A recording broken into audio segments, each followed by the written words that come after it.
Good morning everyone. जैसा कि आपको पता ही है कि आज से ऑनलाइन क्लासेस स्टार्ट हो रही हैं, तो जो वीडियो है वो ग्रुप में अपलोड कर दी जाएगी। उस वीडियो को आपने अच्छी तरह से देखना है, ठीक है। जो भी चीज़ ना समझ में आए वो आप पर्सनल नंबर पे कांटेक्ट कर सकते हो, और आपने उसके साथ साथ नोट्स बनाने हैं, ठीक है। जैसे ही आपका कॉलेज ओपन होगा वैसे ही इंटरनल टेस्ट होंगे आपके, और उसी के बेस पे आपके जो है वो यूनिवर्सिटी में नंबर मिल जाएंगे, ठीक है। तो अपनी स्टार्ट करते हैं ऑर्गेनिक केमिस्ट्री की नई यूनिट स्टार्ट करते हैं, जिसका नाम है स्टीरियोकेमिस्ट्री। स्टीरियोकेमिस्ट्री,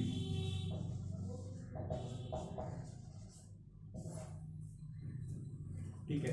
तो सबसे पहले तो आपको स्टीरियोकेमिस्ट्री की डेफिनेशन पता होना चाहिए कि स्टीरियोकेमिस्ट्री क्या होती है। देखो, स्टीरियोकेमिस्ट्री क्या होती है कि केमिस्ट्री की वह ब्रांच होती है, branch of chemistry in which study of stereomers, जिसमें अपने किसकी स्टडी करते हैं, स्टीरियोमर्स की स्टडी करते हैं, ठीक है। स्टीरियोमर्स क्या होते हैं, स्टीरियोमर्स जो होते हैं वो ऐसे कंपाउंड होते हैं जिनका मॉलिक्यूलर फॉर्मूला स्ट्रक्चर जो होती है वो सेम होती है, बट उनके जो ग्रुप्स का जो कॉन्फ़िगरेशन होता है, ठीक है, स्पेस के अंदर ग्रुप का कॉन्फ़िगरेशन होता है वो क्या होता है, डिफरेंट होता है। उनको अपने स्टीरियोमर बोलते हैं। उन स्टीरियोमर की जो स्टडी, ठीक है, जिस केमिस्ट्री की ब्रांच में की जाती है वो होती है स्टीरियोकेमिस्ट्री, ठीक है। तो इसमें सबसे पहला जो टॉपिक आता है वो आता है आइसोमेरिज्म।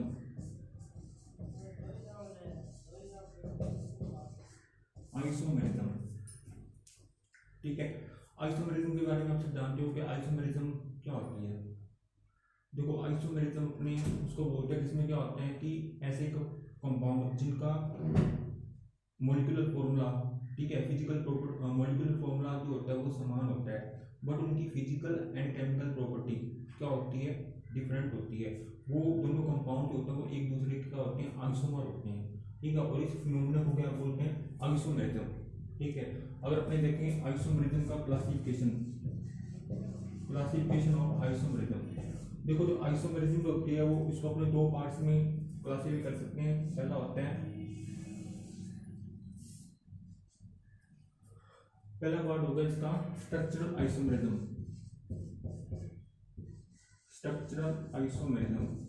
ठीक है। और दूसरा होता है स्टीरियो आइसोमेरिज्म, ठीक है। स्ट्रक्चरल आइसोमेरिज्म की बात करें तो ये जो स्ट्रक्चरल आइसोमेरिज्म होती है ये फर्दर फाइव टाइप में क्या कर सकते हैं, इसको डिवाइड कर सकते हैं, ठीक है। जैसे कि फर्स्ट आएगा पोजीशन आइसोमेरिज्म,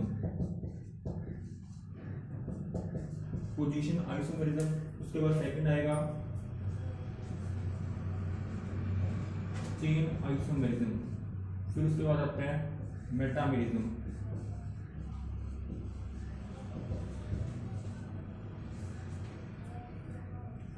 फिर उसके बाद आता है फंक्शनल ग्रुप आइसोमेरिज्म,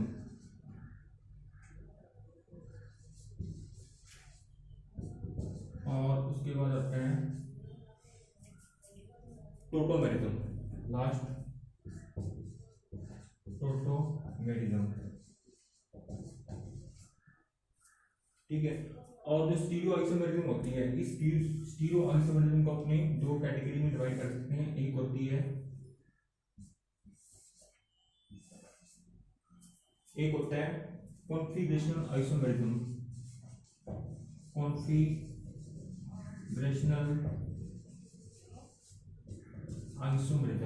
ठीक है। और सेकंड होता है कन्फर्मेशनल आइसोमेरिज्म,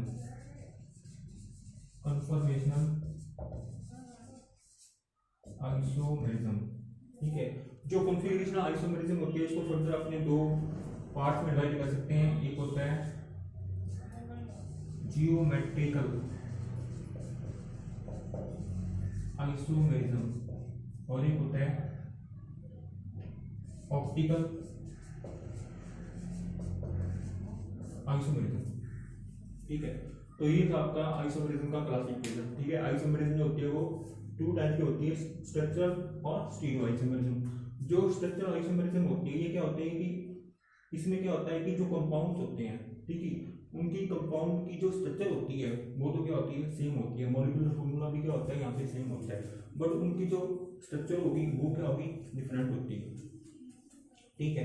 स्टीरियो अगर अपने आइसोमरिज्म की बात करें तो स्टीरियो आइसोमरिज्म में क्या होता है कि जैसे कि यहाँ पे मॉलिक्यूलर फॉर्मूला, ठीक है, स्ट्रक्चर सेम होगी, बट क्या होगा कि स्पेस के अंदर ग्रुप की जो अरेंजमेंट होती है, ठीक है, उनका जो कॉन्फ़िगरेशन होगा वो क्या होगा, डिफरेंट होगा।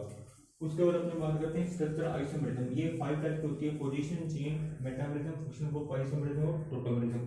अगर अपने बात करें पोजीशन आइसोमरिज्म की, ठीक है, तो पोजीशन आइसोमरिज्म क्या होती है कि इसके अंदर क्या होता है कि जैसे कोई भी कंपाउंड है, ठीक है, उस कंपाउंड के अंदर अगर कोई डबल बॉन्ड है, अगर कोई ट्रिपल बॉन्ड है, या कोई फंक्शनल ग्रुप जुड़ा हुआ है, ठीक है, उसकी पोजीशन क्या होती है, अलग अलग होती है।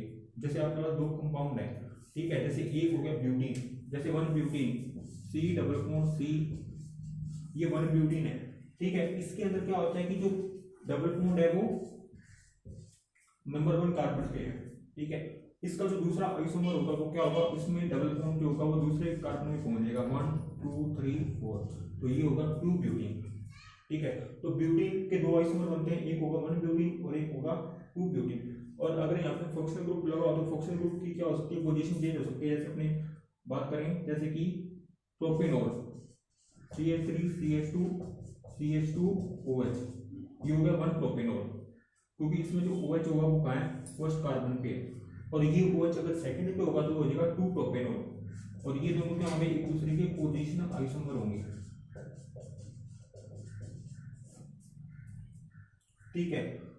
उसके बाद आते हैं चेन आइसोमरिज्म की बात करते हैं। चेन आइसोमरिज्म में क्या होता है कि जैसे नंबर ऑफ कार्बन एटम क्या होते हैं, अलग अलग कंपाउंड में क्या होते हैं, अलग अलग होते हैं, ठीक है, वहां क्या होगी, चेन आइसोमरिज्म होगी। जैसे अपने बात करते हैं ब्यूटेन की, ठीक है, ब्यूटेन के दो क्या होते हैं, चेन आइसोमर होते हैं। एक तो होता है नॉर्मल ब्यूटेन, C, ये तो है नॉर्मल ब्यूटेन, ठीक है, स्ट्रेट चेन है।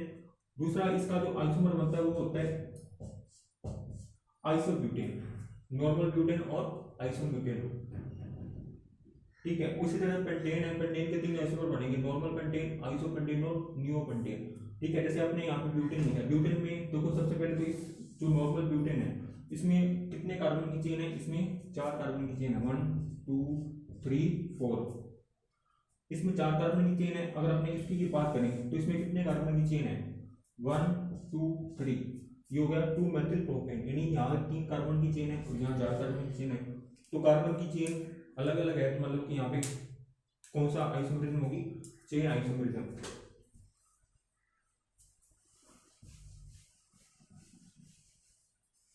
उसके बाद आती है मेटामरिज्म। देखो मेटामरिज्म में क्या होता है कि जैसे कोई भी फंक्शनल ग्रुप है, उस फंक्शनल ग्रुप की जो अगर मान लो 2 वैलेंसी फ्री है, उस वैलेंसी पे क्या होते हैं, अलग अलग क्या होते हैं, एल्किल ग्रुप जुड़े होते हैं। जैसे अगर अपने बात करें ईथर की बात करते हैं, जैसे OCH3 CH3, ये हो गया डाई, इसको अपने बोल सकते हैं, ये हो गया आपका मैथिल एथिल ईथर, ठीक है। इसमें एक तरफ क्या मैथिल जुड़ा हुआ और एक तरफ क्या एथिल जुड़ा हुआ है, मैथिल एथिल ईथर हो गया, ठीक है। अगर अपने मेटाबॉलिज्म की बात करें तो इसमें क्या होगा, जैसे ये ऑक्सीजन है, ऑक्सीजन के दोनों क्या होंगे, डिफरेंट क्या होंगे, एल्किल ग्रुप होंगे। जैसे अपनी बात करते हैं, देखो इसके अंदर यहाँ पे मेटाबॉलिज्म नहीं है, ये मेटाबॉलिज्म शो नहीं करेगा, ठीक है। क्यों नहीं करेगा, क्योंकि अपने इस ऑक्सीजन को अगर अपने यहाँ लेके जाते हैं इस कार्बन पे, CH3O CH2O CH3, तो इसका जो नाम है वापस वही आ गया, इसका नाम भी एथिल मेथिल ईथर था, इसका नाम भी एथिल मेथिल ईथर ही है।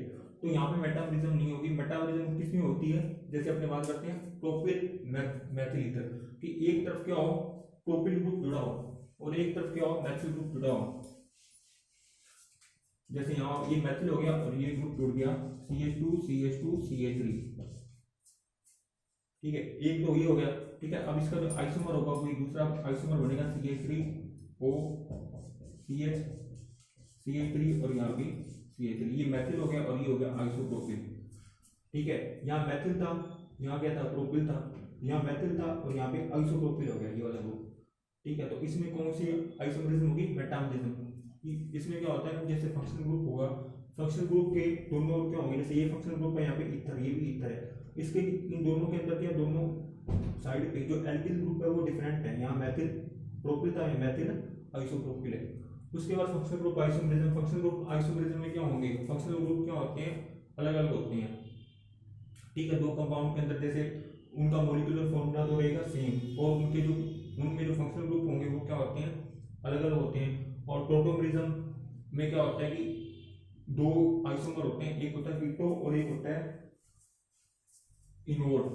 कीटो और इनोल ये दोनों आइसोमर जो होते हैं वो एक दूसरे में क्या होते हैं, इंटरचेंज होते रहते हैं। जैसे यहाँ बनाता हूं मैं CO, ये कीटो फॉर्म है, ठीक है, ये कीटो फॉर्म होती है, अभी इसमें चेंज होती है कि इनोल फॉर्म में चेंज हो जाएगी, ठीक है। ये वाला बॉन्ड यहाँ से ब्रेक होगा, ठीक है, और ये वाला बॉन्ड यहाँ से ब्रेक होगा, तो ये बन जाएगा enol form, double bond C यहाँ पे आ जाएगा OH, ये होगी इसकी इनोल फॉर्म, कीटो और इनोल। तो जो टोटोमरिज्म होती है उसमें क्या होता है कि कीटो फॉर्म इनोल फॉर्म में, और ये इनोल फॉर्म में वापस किस में चेंज होते हैं, कीटो फॉर्म में, ठीक है। ये डबल बॉन्ड वापस यहाँ आ जाएगा, ठीक है, और ये वाला H होगा वो वापस इस कार्बन में जुड़ जाएगा। तो कीटो इनोल में और इनोल कीटो फॉर्म में यहाँ पे चेंज होती रहती है, ठीक है। और उसके बाद आते हैं अपने स्टीरियो आइसोमरिज्म, जो आपके जो सिलेबस है, ठीक है, आपके सिलेबस में अपने इसी के बारे में पढ़ना है, स्टीरियो आइसो, क्योंकि स्टीरियो केमिस्ट्री के अंदर जो स्टडी की जाती है वो स्टीरियोमर्स की जाती है, और स्टीरियोमर्स की अपने स्टडी करते हैं तो अपने किसके बारे में पढ़ेंगे, स्टीरियो आइसोमरिज्म के बारे में, ठीक है। स्टीरियो केमिस्ट्री के अंदर अपने स्टीरियो आइसोमरिज्म के बारे में पढ़ते हैं। तो ये सिर्फ बेसिक नॉलेज के लिए मैंने आपको बताया था, ठीक है। आइसोमरिज्म के अंदर स्ट्रक्चर भी आती है, स्टीरियो आइसोमरिज्म भी आती है, ठीक है। तो आपके सिलेबस में है स्टीरियो आइसोमरिज्म। स्टीरियो आइसोमरिज्म क्या होती है मैंने बता दिया था। इन दोनों टाइप के बारे में पढ़ेंगे। पहले अपने ये टाइप करेंगे कॉन्फ़िगरेशन आइसोमरिज्म, इसमें ज्योमेट्रिकल भी आता है और ऑप्टिकल भी आता है। तो पहले अपने पढ़ेंगे ऑप्टिकल आइसोमरिज्म के बारे में, ठीक है। ऑप्टिकल आइसोमरिज्म क्या होती है, ऑप्टिकल आइसोमरिज्म में क्या होता है कि जैसे कि जो कंपाउंड होते हैं वो क्या करते हैं, जो प्लेन पोलराइज लाइट होती है उस प्लेन पोलराइज लाइट को यहाँ तो क्लॉकवाइज डायरेक्शन में रोटेट करेंगे या एंटी क्लॉकवाइज डायरेक्शन में क्या कर देते हैं, रोटेट कर देते हैं। और जो कंपाउंड लाइट को क्लॉकवाइज डायरेक्शन में रोटेट करते हैं उनको क्या बोलते हैं अपने डी का मतलब होता है डेक्स्ट्रो रोटेटरी। और जो कंपाउंड लाइट को एंटी क्लॉकवाइज डायरेक्शन में रोटेट करेंगे उनको क्या बोलते हैं अपने एल का मतलब होता है लीवियो रोटेटरी, ठीक है। तो दो तरह के कंपाउंड होते हैं, एक होता है डेक्स्ट्रो रोटेटरी और एक होता है लीवियो रोटेटरी। इसके बारे में अपने पढ़ेंगे, ठीक है। तो आज के लिए इतना ही, थैंक यू वेरी मच।